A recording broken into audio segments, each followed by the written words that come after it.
Bonjour, alors on va traiter aujourd'hui des exercices de 77, le 84 et le 86. C'est l'exercice sur les sommes de termes consécutifs d'une suite arithmétique. Donc on a des suites arithmétiques, et puis on fait la somme des premiers termes.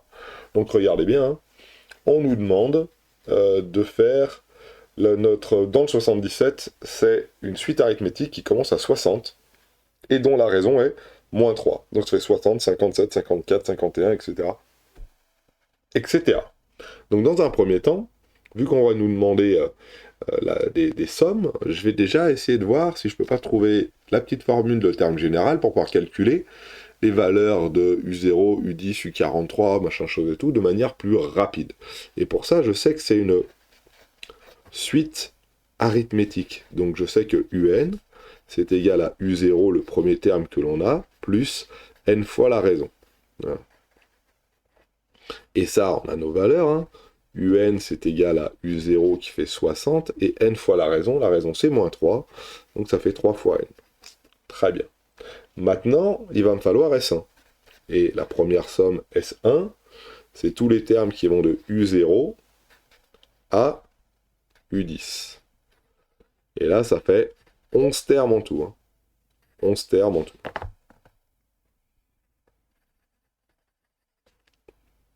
Donc là, ça va faire un fois 11. Et donc la somme S1, c'est bien le nombre de termes, 11, fois le premier terme U0 plus U10, le tout divisé par 2. Voilà. Donc, il faut que je calcule U0 et U10. U0, c'est 60 moins 3 fois 0. Ah ben, on l'avait déjà, ça fait 60. On nous l'a déjà donné. Et U10, par contre, ça fait 60 moins 3 fois 10, ça fait 30. Donc 60 plus 30. Là, j'ai bien un plus. Alors, si vous avez un doute pour le 30 qui est là, on l'écrit là. U10, c'est égal à 60 moins 3 fois 10. Et ça fait 30. Donc ce 30, c'est le 30 qu'il y a ici. Donc S1 égale, donc je continue ici mon calcul, 11 fois 90 divisé par 2, ce qui fait 45, et ce qui fait 495. Voilà. Daro, il calcule vite, 495, comment il a fait? 11 fois 45, il a pris le 4 et le 5, il l'a additionné, il l'a mis au milieu. C'est le truc de PP pour pouvoir multiplier par 11. Quand tu multiplies par 11, tu ajoutes les deux chiffres de ton nombre, et la somme, tu la mets au milieu des deux chiffres, ce qui fait 45, hop, 495. Très bien, ça c'est pour S1. Pour S2, c'est la même chose, sauf que, ça c'est ça. S2, on va jusqu'à U43. Donc une des premières choses à calculer, ça va peut-être U43. U43, qu'est-ce que c'est? C'est 60 moins 3 fois 43. Là, par contre, c'est plus difficile à faire de tête. Donc, on va l'écrire. Hop, hop. 60 moins 3 fois 43. Est-ce qu'il nous donne moins 69? Moins 69. Très bien. Donc S2, c'est tous les nombres qui vont de U0 plus blablabla jusqu'à U43, ce qui fait en tout 44 termes. On est bien d'accord? Donc ça va faire 44 fois. Si ici, de U0 à U10, j'avais 11 termes, allez, U0, U1, U2, U3, comptez sur vos doigts si vous voulez. Ici, de U0 à 43, j'aurai 44 termes. Et 44 termes, il faut que je commence par le premier. Le premier, c'était U0 qui valait 60, je vous rappelle, c'est la même chose que ça. U0 plus U10, là ça va faire U0 plus U43, et là le dernier terme c'est moins 69. Et alors c'est un plus qu'il y a entre les deux, on est bon, et ça va nous faire donc 44. Alors, on y va, 60, faut que je tape ici, 60 moins 69, le tout divisé par 2, fois 44, qui va nous donner moins 198. 198. Vous allez me dire, on a fait une somme et on tombe sur quelque chose de négatif. Comment ça se fait qu'on arrive à un truc de négatif? Eh bien, réfléchissez un petit peu. On a ajouté des termes, mais les termes sont devenus négatifs assez rapidement, en fait. Déjà, à U10, on était à 30. Donc à U20, on va être à peu près à 0. voire même 20 fois 3, ça fait, vous voyez, 20 fois 3, ça fait 60, donc on est déjà à 0 à U20, et on va ajouter tous les termes négatifs de U20 à U43, là, qui eux sont négatifs. Donc on va rajouter les termes négatifs, donc on va faire décroître de somme, et elle va tomber à moins 198. Voilà. C'est tout. Et il nous faut la question 2 qui, elle, est la plus dure. S3. Alors regardez bien. On va faire un petit dessin. S3, c'est tous les termes de U11 à U43. Alors, on répète. S1, c'est tous les termes de U0 à U10. S2, c'est tous les termes de U0 à U43. Et S3, c'est tous les termes de U11 à U43. Alors regardez bien. On va écrire S2. S2, c'est tout ça. U0 plus U1 plus blablabla, bla bla bla, je sais pas ce qu'il y a, mais il y a U10 ici. On sait qu'il y a U11 à un endroit, aussi, juste après U10, plus blablabla, bla bla bla, jusqu'à U43. Ok. Ça, c'est S2. Donc là, ce que je vais faire, tout ça, là, c'est S2. De U0 à U10, on m'a dit que c'était quoi? C'était S1. Et moi, je cherche S3. Eh ben, c'est facile. S3, c'est bien S2 moins S1. Donc il faut bien l'écrire correctement. S3, c'est bien S2 moins S1. Et j'ai les valeurs tout ce beau monde. S2, c'est moins blablabla. Bla bla bla. S2, c'est moins 198. Et S1, c'est ni plus ni moins que... Alors j'avais trouvé combien? J'avais trouvé 495 moins 495. Voilà. Donc toute la partie qu'il y a ici, là, c'est moins 198 moins 495, ce qui donne au total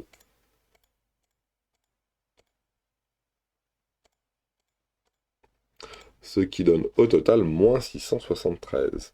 Donc S3, c'est égal à moins 693. Et voilà, on ne s'est pas trompé. Donc la représentation intéressante, c'était celle-ci. Hein. S2, c'est bien tous les nombres qui vont de U0 à U43. Et S1, c'est tous les nombres qui vont de... tous les termes qui vont de U0 à U10. Donc S3, c'est tous ceux qui sont ici. Et c'est facile à obtenir avec ce petit dessin. S3, c'est bien S2 moins S1. La grande moins la petite, qui va nous donner celle-là. Voilà, je vous souhaite à tous de passer une excellente journée. Ah bah non, c'est pas fini, c'est le premier exercice. Moi, j'allais m'en aller, moi, déjà. Non, non, il y a le 84 aussi. Voilà. On souhaite creuser un puits. Allez, creusons, petit patapon. On souhaite creuser un puits pour alimenter en eau un champ de culture. Le premier mètre coûte 100 €. Très bien. Le deuxième mètre, 120. Et ainsi de suite en augmentant le prix de chaque nouveau mètre creusé de 20 €. Et on obtient le coût en euros du nème mètre creusé. Donc on a C1 qui vaut, ici, C1 qui vaut 100 €. Ah bien, c'est le premier mètre. C'est la raison, c'est bien 20 €. Justifier que la suite est arithmétique, bah on ajoute 1 à chaque fois. Hein. On ajoute 20 € à chaque mètre creusé. Hein. À chaque mètre creusé, donc c'est bien arithmétique. Bon, je vous passe le truc. Cn plus 1, on peut écrire, c'est bien Cn plus 20 ici, puis mettre les parenthèses pour pas se tromper, et on est bon. Très bien. Donc ils vont nous demander sûrement le thème général du bazar, voilà, l'expression générale du truc. Donc ici on a donc, c'est une suite arithmétique, donc on sait que Cn c'est C0 plus n fois R, mais nous on part pas de C0, on part de C1. Donc on va mettre C1 plus n moins une fois la raison. Dans notre cas à nous, C1 ça vaut 100, la raison ça vaut 20, donc voilà, donc si je développe le tout, 20 fois n ça fait 20n, 20 fois moins 1 ça fait moins 20, 100 moins 20 ça fait donc 80 plus 20n. Très bien. Vérifiez que le coût total d'un puits de 30 mètres de profondeur est de 11 700. Donc le coût total d'un puits de 30 mètres de profondeur, c'est C1 plus C2 plus C3 plus blablabla jusqu'à C30. Ça fait en tout 30 termes. Eh oui, on a commencé à 1. Donc si on commence à 1, en tout, ça fera donc 30 termes. Donc, le prix qu'on va payer, ça va être les 30 termes qui vont être ici. Vu que c'est une suite arithmétique, il faut faire C1 plus... Oh là, pourquoi des petits points? C1 plus C30, le premier plus le dernier divisé par 2. Le tout divisé par 2. Bon, alors C30, ça vaut combien? On a C30 qui vaut... Le 30e terme, c'est donc 80 plus 20 fois 30. 20 fois 30, ça fait 600, donc tout ça, ça fait 680. Donc, au final, on a le prix total qui va être 30 fois, entre parenthèses, donc 680 ici. Là, c'est 100, plus, divisé par le... Oui, c'est 1, c'est 100, hein, on l'a dit juste au-dessus. Hein. Ici, c'est 1, c'est 100. Donc, ça fait 780 divisé par 2 fois 30.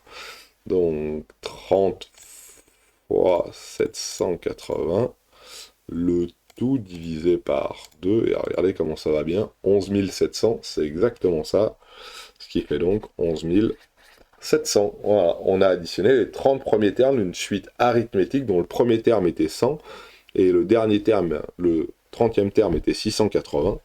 Donc voilà, pour le petit 3. Et le petit 4, on dit qu'on dispose d'un budget de 33 000 euros. En utilisant un tableau de valeur de la calculatrice, déterminer la profondeur maximale que l'on pourra creuser. Donc pour ça, hein, moi je vais utiliser un tableur et on va voir ce qu'on peut en faire.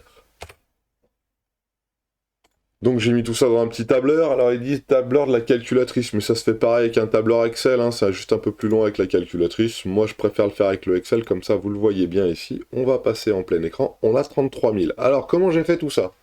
Regardons bien. Donc première chose, ici j'ai mis une colonne avec mon nombre de mètres. Donc premier mètre, 100 euros. Le deuxième mètre creusé, il vaut 120 euros. Donc si je veux creuser jusqu'à 2 mètres, il va me falloir 100 plus 120 qui va me donner 220. 220. Très bien. Et vous voyez, à chaque fois là, j'ai mis ma petite formule B2 plus 20, c'est-à-dire celle d'au-dessus plus 20. J'ai copié-collé, c'est-à-dire que si je clique ici, c'est bien B7, celle d'au-dessus plus 20, etc., etc., etc. Et pour pouvoir calculer ma somme, qui était juste à côté, j'ai fait pareil. Ça veut dire que ici, là, j'ai dit que c'était B3 plus C2, donc ça plus ça, qui vaut celui-là. La somme suivante, celle qui est ici, c'est 140 plus... Excusez-moi. 140 plus 220 qui fait 360. 160 plus 320 qui fait 520, etc. etc. Et j'ai juste à regarder quand c'est que je vais dépasser les 33 000.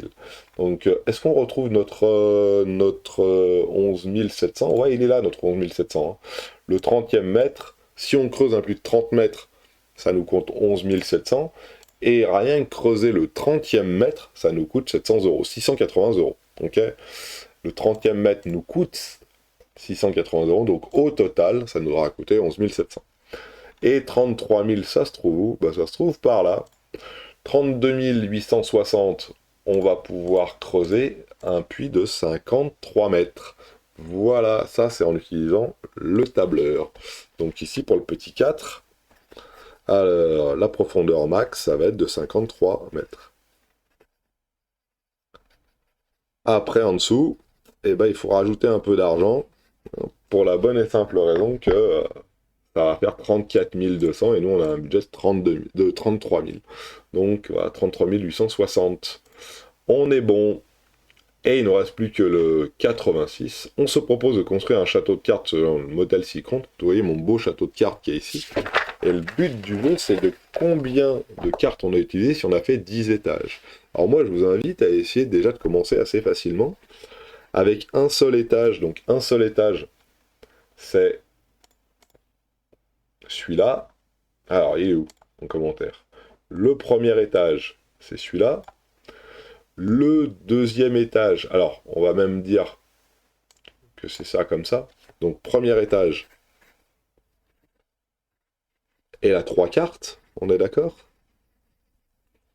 Le deuxième, alors attends, pas 3, 2 peut-être. Ouais, 2. Deux cartes. Voilà, c'est ces deux cartes-là. C'est pas facile, hein. Le deuxième étage, alors je dis pas la somme, hein. Je dis simplement le deuxième étage. Combien je vais avoir de cartes? Bah, le deuxième étage, c'est 2 qui sont ici, et on a rajouté ces 3 là, hein. On est d'accord?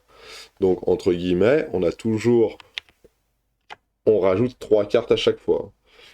5 cartes pour le deuxième étage. Pour le troisième étage, est-ce que ça marche? On a bien notre étage d'avant, autant de cartes que notre étage d'avant, là, comme ça, tac, tac, tac.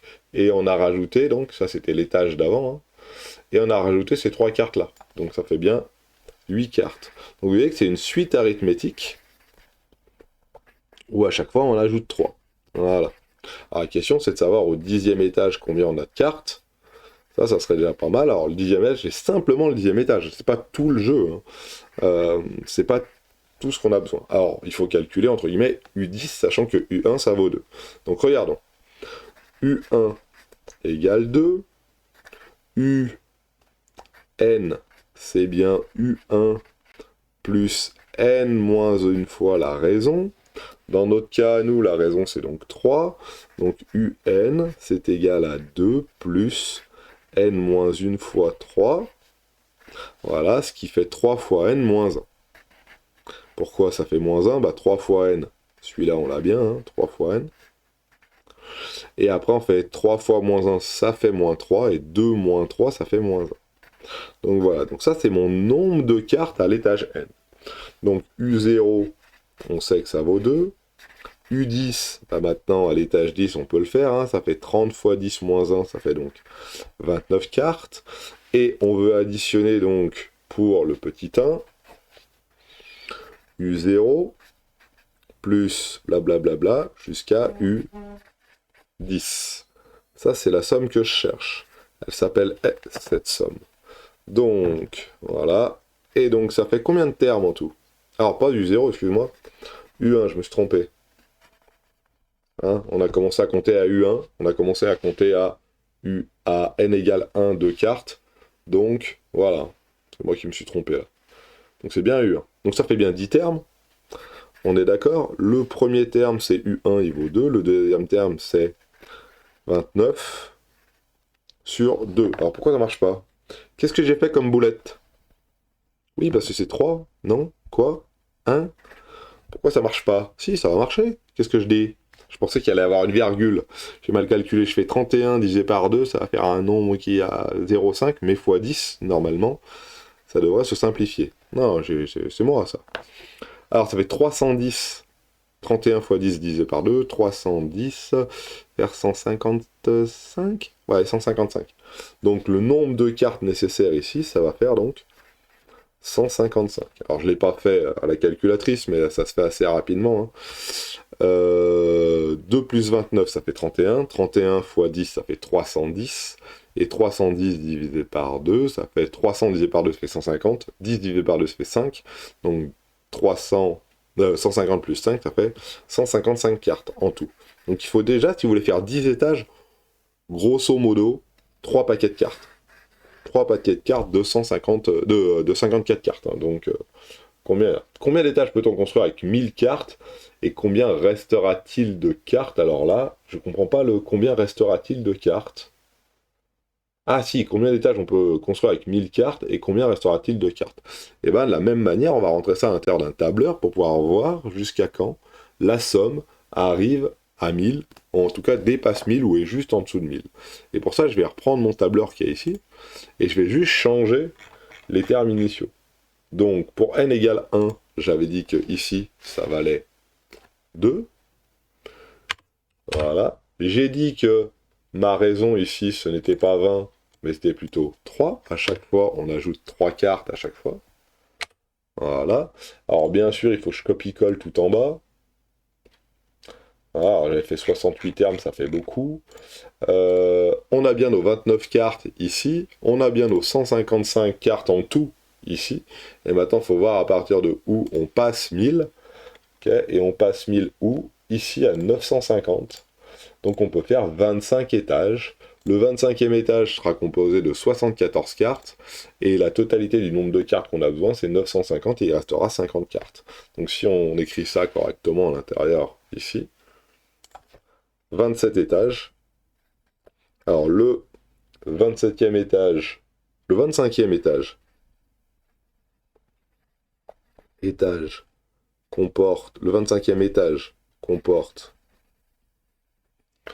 le 25e, 74 cartes. Donc rien que pour faire le 25e étage, il me faut 74 cartes.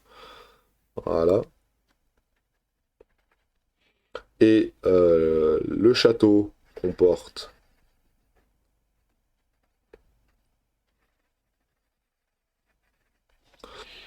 950 cartes.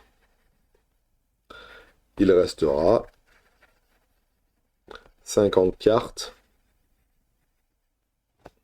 parmi les 1000 là. 50 cartes parce qu'on avait 1000 au départ. Voilà. Alors, soit dit en passant, vous allez jamais pouvoir construire un château avec 25 étages parce que le poids de la carte va faire s'effondrer le château sur lui-même. Enfin bon, je pense, 950 cartes, ça commence à faire beaucoup. Hein. Il y en a 74 en bas alignés, et au-dessus des 74, il y en a un paquet au-dessus. Hein. Il y en a quasiment 800. Hein. 800, ça fait 40 jeux de cartes. 40 jeux de cartes, ça fait bien, ça fait son poids quand même. Hein. Hein, et si on regarde, une hauteur de carte, ça va être environ de, je sais pas moi, à ça là, carte ça fait peut-être 10 cm de haut. C'est-à-dire que vous avez fait un château de cartes qui mesure 2,50 m. Hein. C'est ce qu'il faut un petit peu essayer de s'imaginer. Donc en effet, ça paraît bien, bien mal barré. Alors ça c'est un exercice assez difficile, mais on voyait que c'était une suite arithmétique à chaque fois. Hein. On ajoute, on ajoute, on ajoute, on ajoute, on ajoute, on ajoute.